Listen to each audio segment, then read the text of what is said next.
Last night, I think the world, or at least Americans, conservative Americans, were shocked on what happened up on Capitol Hill. They tried to remove and impeach Alejandro Mayorkas, the man single handedly responsible for destroying the United States with the permission of Joe Biden. To help us better understand that today, I have Congressman Troy Nehls from Texas. Congressman, thank you so much for joining me today. Absolutely. Good to be with you. Thank you. So, my audience last night, I covered this in real time. I went live on my channel, and there's a lot of disappointment on our side with these three Republicans deciding to join hands with Democrats and vote to keep Alejandro Mayorkas in his position and to not hold him accountable and impeach him. What are your thoughts on this situation? What is the energy or the feeling on Capitol Hill this morning? Great question. Listen, I supported the impeachment. We should have done it. We called for it months ago. But finally, Homeland Security Chair Mark Green, I thought he laid it out very, very well in his hearing on the justification to impeach Mayorkas. Mayorkas has been on the television looking straight in the camera and lying to the American people, telling them we have operational control. We have a crisis on every corner. We have illegals here committing crimes. We have them bringing in the fentanyl by the tons. I mean, it's a big, big problem, and this administration doesn't want to do anything. And I hold Mayorkas accountable, and so did several hundred Republicans. But when you have a 2-3 seat majority, all you need to do is get a couple of them to say, no, I don't necessarily think so. And that's what you saw yesterday in the vote. And I was in there, and it was 215. And we look up on the screen, and Mike Gallagher voted no. So I knew that I saw Mark Green and others, the Whips team, going over there talking to him, saying, hey, listen, man, we got to get you to change your vote. Man, this is the right thing to do. A strong, solid majority of the Republicans want to see this happening. He just wasn't going to do it. So this is what you can expect from us. Are we the majority? We may have the gavel of the speaker, but that doesn't mean we're the majority. Yeah. Okay. Thank you for the insight on that. I mean, I followed Ken Buck and Tom McClintock and Mike Gallagher, and they seem to be conservative for the most part, but it just seems like I don't want to say that they were like, I hate America or anti-America. That I don't think that's the opinion, but did they just feel that it was unconstitutional or that it lowered the bar too much for impeachment in the future? I'm struggling to understand. Well, I think their concern was, you know what, we start doing this when the Democrats are in charge, they'll start impeaching Republicans. And I'm sure they talked about the high crimes and the misdemeanors, that it didn't meet the threshold of high crimes and misdemeanors. Maybe it was just complete, incompetence and what they've done as Mayorkas is the chair of this Homeland Security and doing all this stuff with the border. So I don't know. Listen, it's a decision they made. Can we change it?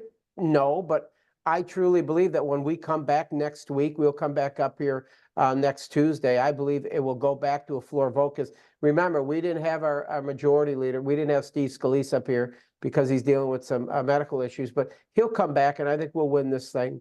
We'll win it next week. Okay. Oh, that's encouraging. That's good to know. So switching over to President Biden, as I've researched and studied, and I may be wrong, but it seems like just from an outsider's perspective, I could single-handedly tie Joseph Robinette Biden to the enrichment of the cartels in Mexico, billions and billions of dollars. He's also been in charge during the largest crisis of human trafficking. Why are these not impeachable offenses? And do you think that Biden has proven that he's not worthy to be leading the country? Oh, without a doubt. He's been a dismal failure. He has destroyed this country in 3 years, and we must stop the bleeding. But it's happening. Now, it's going to take 10 more months, unfortunately. It's going to take 10 months when Donald Trump wins the general election and he's sworn in as the 47th president. It can't come soon enough. But no, Joe Biden has destroyed this country. He reversed all of Trump's policies, specifically raiding to the border, the Remain in Mexico, the First Safe Third World, Title 42. And he did it. And Joe Biden did this, in my opinion, because he despises Trump. He hates the man to the core. He knew that Trump's policies were working. It kept America safe, but he despises him so much, he reversed them all on January 20th, Inauguration Day. He reversed them all, I think, fully knowing it was going to hurt the American people. And we've seen it, but he just doesn't care. His hatred towards Trump trumps America and its people. Oh, it's like, I feel like this is Joe Biden flying the Trump airplane, and he's literally willing to take every single passenger down with him in order to destroy the Trump plane. Like, it's insanity to destroy an entire beautiful country over bitter feelings towards Trump. Let me ask you this. You know, I always hear from my Democrat family, from the talking heads in the mainstream media, that the Democrats are the party of kindness, that they're the only party looking out for the middle class, hardworking, blue collar American. And yet, from everything I see with my eyes, they have completely turned their back on their own voters. They're in favor of illegal immigration. They would rather support the billionaires. What is there any truth to my observation, or am I just seeing this wrong? You're absolutely right. And when you look at Joe Biden and his approval ratings, they're at 33% right now. And I think that the American people are starting to pay attention to the southern border, as well as the economy, the inflation, the fuel prices, all of it, the crime. I think the American people are paying attention. But what I've noticed, that the border has become a #1 issue now, because we've had governors in the South start busing these individuals up into their own backyards. These mayors, and they call them, we're a sanctuary city. Bring us them, bring us your people. You can come up here and feel warm and cozy. And then all of a sudden they start busing them up there, and they're like, well, wait a minute, we can't house them. We don't want them here. So Eric Adams is having a conniption fit up there. He's suing the bus manufacturer. He's got problems up there. And I'm thinking, what are you whining about, Mayor? What are you whining about? The state of Texas and other border states have been dealing with this for years, and you're complaining about it now. So I think it's great.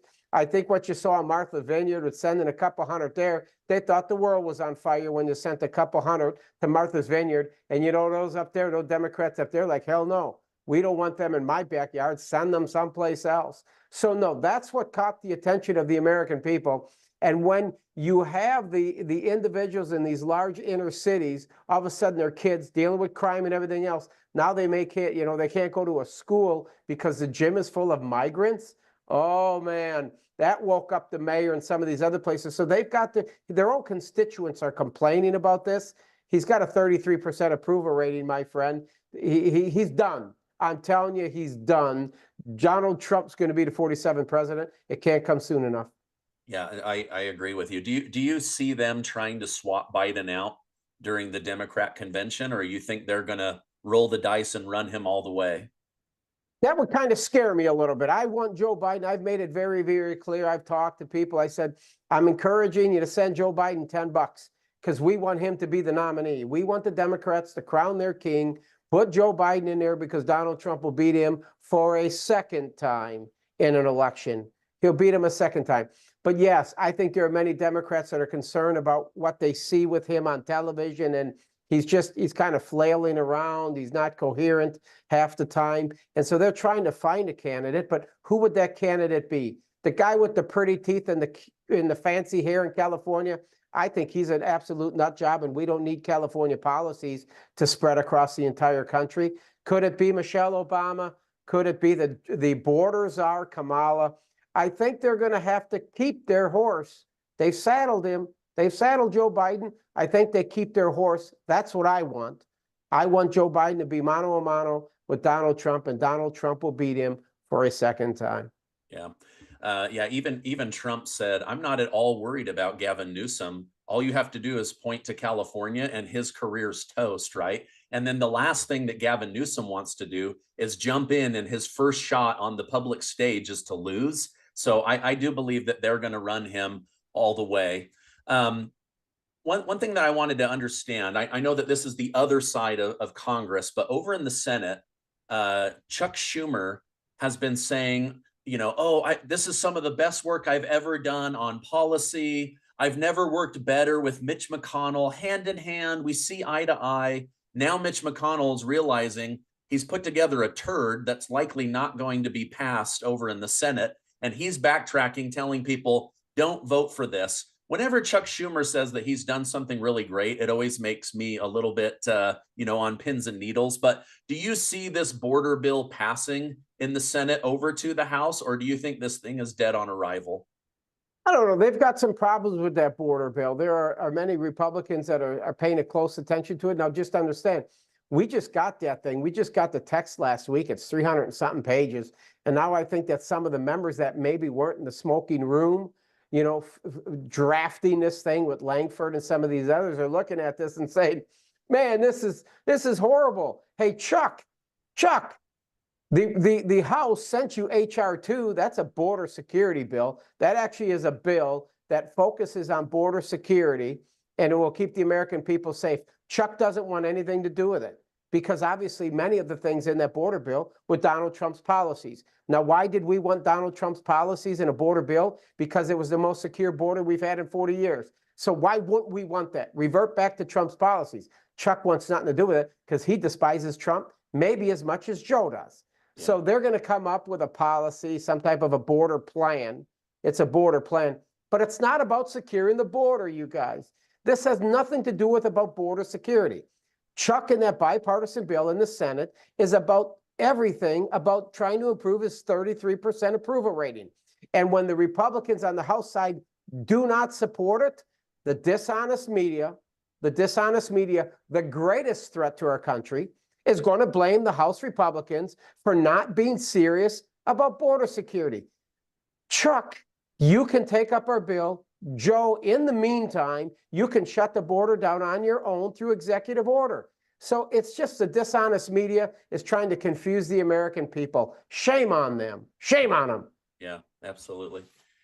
Congressman, I've been going through your book, Borderless by Design, and right away, I was just disgusted.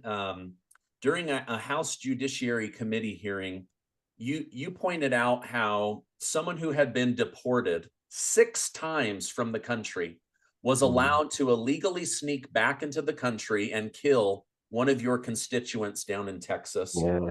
It's disgusting to me. And I see this over and over and over again. I shared these stories with my wife, the robberies, the threat, the beating up police, violating women and children. I mean, it just grosses me out. How often is that happening? And does Joe Biden, do the Democrats even care that kind of violence and crime is happening with some of these illegals?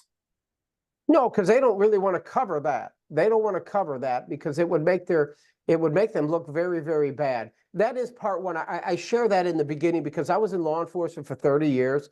I was the county sheriff of Fort Bend County, Texas, a large county. I had 826 employees there and a county of about 800,000 people. And when I was sheriff, I kept noticing that many of these individuals are coming through, and we're starting to see an increase in crime. But this particular case here with Miss Boo, she was run over and killed at an intersection.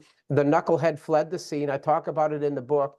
And then we arrested him. We bring him in. We find out that he's been deported 6 previous times. I'm like, how the hell does a guy get deported 6 previous times? How does he come back after we deport him once? This is crazy. He keeps coming back. He keeps coming back.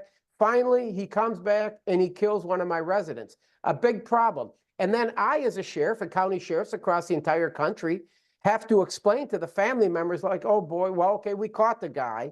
I mean, we want to put him in prison. He did kill mom or your sister or whatever. And then I have to look at him and say, oh, by the way, your government has failed you because this guy shouldn't be here in the first place. He's been deported 6 previous times. You try to do that as a sheriff and look at family members. It's a tough job. It's a tough thing to do. And I don't know, I can't justify it, but that's why I ran for Congress. I mean, I served in law enforcement for 30 years. I said, we got to do something about the southern border. Not only murdering our people, but the gangs coming over from Venezuela and others. We caught these very sophisticated gangs breaking into homes and breaking into hundreds of homes. And you know the homes they're breaking into are the migrants that moved here. The ones that are the legal migrants that are here, whether they're from South Asians, Pakistan, India, many of them keeping gold and rich, jewelry in their homes. These guys are breaking into homes of the individuals that are here on some type of a visa or everything else. So we've got problems at our southern border, and the only way it's going to be resolved, folks, you can't count on Congress to do it. I'm sorry.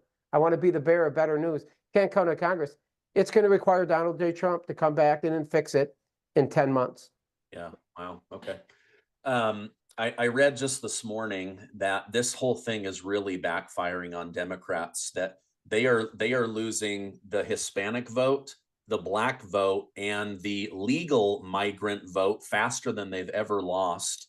And honestly, that makes me really happy to read. But in your book, why borderless by design? You think that this whole thing on the southern border is all very calculated and planned out? Oh, absolutely. This is by design. It's not by accident. When Joe Biden, even before he was inaugurated on January 20th, he was out there telling people, come on, come on. He was inviting people, not just from Latin America, Mexico. He was inviting them from across the entire globe. Come on up here. We're open. Come on into our southern border. So he was inviting them in. He knows that, in my opinion, this is my opinion, this is about one party rule. This is about bringing as many illegals into this country as possible and doing it as quickly as possible. Because once they're here, he's releasing them. We know that a majority of them never go back to their to a court date. Many of them that are here try to claim amnesty, and about 10% of them actually have a legitimate complaint. So they're scattered throughout our entire country, right? And eventually, the long game is for the Democrats, is eventually offer these individuals citizenship, amnesty, citizenship. And it's all done, I talk about it, through the naturalization mills with Boss Tweed way back then in New York with the migrants that would come. They would come, and all of a sudden then they're going to be citizens. They're allowed to vote. They throw them into the polls, and then you have one party rule forever. So no, this is by design. It's not by accident at all. And I talk about it, and I'm very, very specific in the book as to why this is all by design. Yeah, no, it's great. Excuse me, the chapter on this mill of like pumping people through like it's a conveyor belt was just really brilliantly written. The thing that's crazy is I heard Representative Ralph Nadler from New York just this last week. He said, we're not bringing all these illegals in so that they can vote in federal elections, just local elections. And Mike Johnson was like, there you go. You guys just admitted on national TV that the whole point of this is a conveyor belt of future Democrat voters. Only 27% of the country is willing to identify themselves as a Democrat. They're embarrassed of the party. They know that their progressive policies they've gone too far with all of them. So when you were writing this, I'm sure it didn't bring you a lot of joy to write this, especially after being in law enforcement for 30 years. But as you wrote this, was there one particular thing about the border that stuck out to you? Well, when I go back and you go back into the history with the European migration, I mean, obviously, when you're coming from Europe and the migration, you're having to cross an ocean. And what we saw with Mexico, with the Bracero program back in 1942 when that started, and it was contract labor. So we had a shortage of labor, right? You had World War II, you had people coming in. It was a contract labor, and the government supported it. We brought 200,000 of these migrants into this country, right? Because we had a labor shortage. Agribusiness, and I talk about the big agribusiness. They loved it because it's really, when you look at it, it's all about cheap labor. And that's why you couldn't get Republicans to seriously consider real strong immigration border enforcement, because even the Republicans, and I'm going to specifically talk about the Bushes, President Bush, Texas, they didn't really do anything about the southern border because it was all about cheap labor. So the government has been bringing these individuals in for the benefits of the corporations, right, to provide this cheap labor. But what I found really interesting, and I shared in a book about LULAC, because now a guy like me, right, that says we need to secure the southern border, we can't let these people in, I am immediately labeled as a racist. I'm a racist. But remember now, when you had LULAC way back then, and what they sent a letter to Truman and said, hey, listen, we don't support this Bracero program. This is crazy because it's affecting Mexican Americans. It's affecting the economy with the legal migrants that are here, because now we put all these illegal immigrants into this country, right? It's affecting their wages. It just reduces the wages. So the book really talks about that LULAC initially, they only allowed Mexican Americans in their organization. And now they're one of the most left-leaning organizations out there, and they blame guys like me. They call me a racist. I don't think they were racists initially by saying that we got to have a secure southern border. But it's just, we talk a lot about that in the book, and I think you'll find it very, very interesting. But I was very, very, I think the American people really need to know the true history as it relates to migration, when it all started, 19th century, going all the way back, and bringing these individuals here and why they're here, and why nobody, until really Donald J. Trump, really ever did anything to secure our southern border. Yeah. I think if you asked most Americans, are you proud of the fact that we are a nation of immigrants? I think they would say yes. If you said to them, do you want to be a nation of illegal immigrants? I think the majority would say, no, I don't want to be a nation of illegal immigrants. Well, Congressman, I want to thank you for writing the book, for coming on, for fighting for conservative values, faith, family, freedom, a secure border. You know, you are just one of those people that I watch on Forbes when they're covering the hearings and different things. And you're a patriot and a hero. I want to thank you for that. I want to thank you for coming on. I'm going to put a link to Borderless by Design down below. If people want to follow you, is the best way to do that on Twitter? Yeah, you could reach out to me at Rep Troy Nehls, Rep Troy Nehls. You know what's real quick before I leave? I went up to interview Donald Trump on this. Okay. And I talked a little bit about it. In the end, I have some pictures with President Trump and talking to him about the crisis on every corner and why he's going to be elected as the 47th president. But I also include at the last his results, his policies, his border policies that he had in his first 4 years. It's a hell of a read. I mean, that man loves this country. He loves the flag. He puts the American people first. God bless him for what he is. He's an America First patriot, as well as I am, and he's coming back. We need him more than ever. But thank you for having me. Go to Amazon. Go to Amazon and pick it. Yep, I'll put that link down below. Hey, thank you, Congressman. Have a great rest of your day. Thank you. God bless.